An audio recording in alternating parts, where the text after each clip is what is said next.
Want that buttery smooth slow motion? By the end of this video, you'll know everything you need to know to achieve that look. Now, everything starts with your camera first. To achieve slow motion, you effectively want to record at a higher frame rate than what your playback settings are.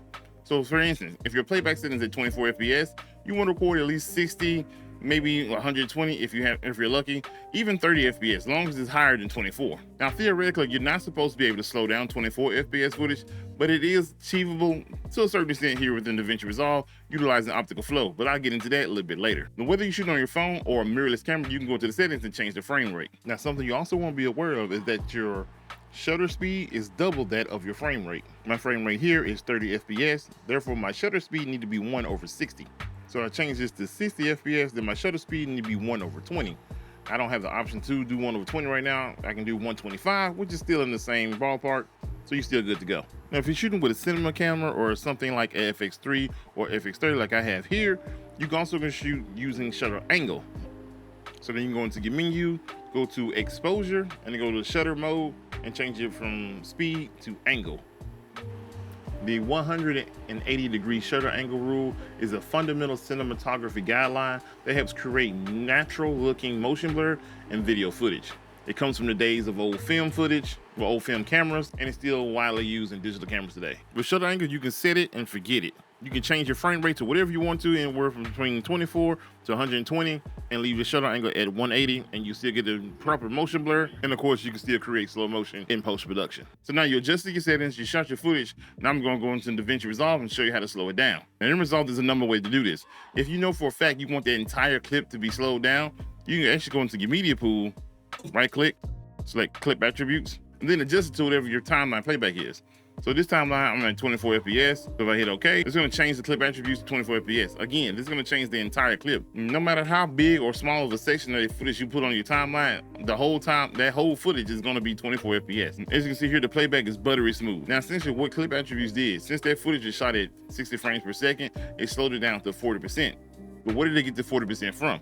There's actually a mathematical equation for that. The equation goes playback FPS divided by recording FPS times 100. That gives you the proper percentage in which you can slow down your footage. So now technically, if I click on this clip and go over here and select metadata and go down here to the bottom where it says frame rate, it's technically 59.940. We're just gonna say 60 FPS. So if I bring up the calculator, my playback speed is, well, playback FPS is 24 divided by 60, which is the frame rate in which the footage was recorded in, and then times that by 100, it equals, that gives me 40%. If you just need a quick reference, I'll leave a link in the description for a guide that shows you what the proper percentage is, depending on the frame rate in which you shot in. Before I go any further, make sure you hit that like button for the YouTube algorithm, subscribe to the channel if you're not already, and turn on the notification bell so you know when I post new content. Let's continue. So now, the other ways you can achieve slow motion, if I click on the clip and go over to the inspector tab, I'm gonna turn off the metadata. I'm gonna go here to change clip speed, and then I'm gonna go to speed change. Then right here it says change speed. I can just double click this number here and type in 40. Since again, my footage is shot at 60 FPS, I want to change it or reduce it by 40%. As you can see here, the clip actually got longer because it's rippling the timeline. Basically gonna give you a more visual representation of how far you stretched out that footage. And then if I play it back, once again, buttery smooth. If you want to slow your footage down, but also wanted to maintain the amount of space that's taken up on your timeline, you can do this as well. If I hit Control Z to go back, I go back over here and uncheck ripple timeline, double click and type in 40 once again. Now it's maintain that same spot while I'm on the timeline. So if I had a full timeline built out and I decided, hey, I want to make this footage slow motion, I can do that. Now you can also achieve the same effect clicking on the clip and hitting R on the keyboard as a keyboard shortcut, and it's gonna give you the clip speed. And you can also rip your timeline, double click here, type in 40. And once again, stretch it out. You can also do that by right clicking and going to change clip speed. And the last way you can do this is click on your clip, hit Control R. It's gonna bring up the real-time control. Move your playhead to the top of your clip. You'll see your cursor turn to double arrows heading in each direction, and then you just pull to slow your clip down. Those yellow dashes you see there are indicating that the clip is being slowed down. So right now it's been slowed down by 81%, slowed down to 81%. If I stretch it on out to 40, actually I'm gonna move this clip out the way. So I stretch it out to 40, you get the same results. Now you can go beyond the percentage, but it's not recommended. I'm gonna move this clip up so it don't bother that clip, and then if I stretch it on out, now you can see the playback start to get a lot more choppy.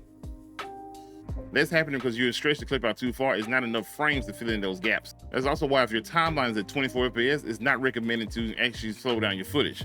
So here I actually have some 24 FPS footage. If I click on it, go to metadata, You see here it's 23.976, which I think most Sony cameras do that. So still technically 24 FPS. And with me being on the 24 FPS timeline, there's really no room to actually stretch it out. But utilizing optical flow, you can kind of work around that.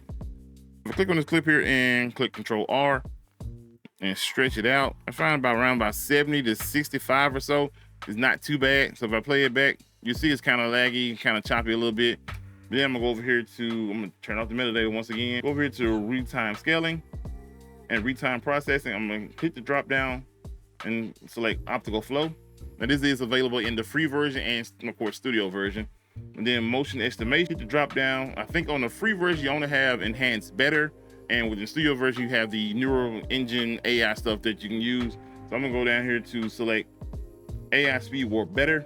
Now when you play this back, well, at least try to play this back, your computer might start smoking, if not blow up. So you want to really render this in place first. So I'm gonna right click, go to render in place. I'm just gonna use the default Apple settings, hit render, and select the photo to place it in. I'm trying to play back any clip with motion blur or speed ramping or slow motion. Utilizing optical flow is extremely taxing. I don't care what kind of computer you have. It's always better to pretty much just render in place or wait until you're done with your project to add those settings and then just render out your project. So now that it's rendered in place, you can see it play back here. And actually it is pretty smooth, given that it is 24 FPS on the 24 FPS timeline.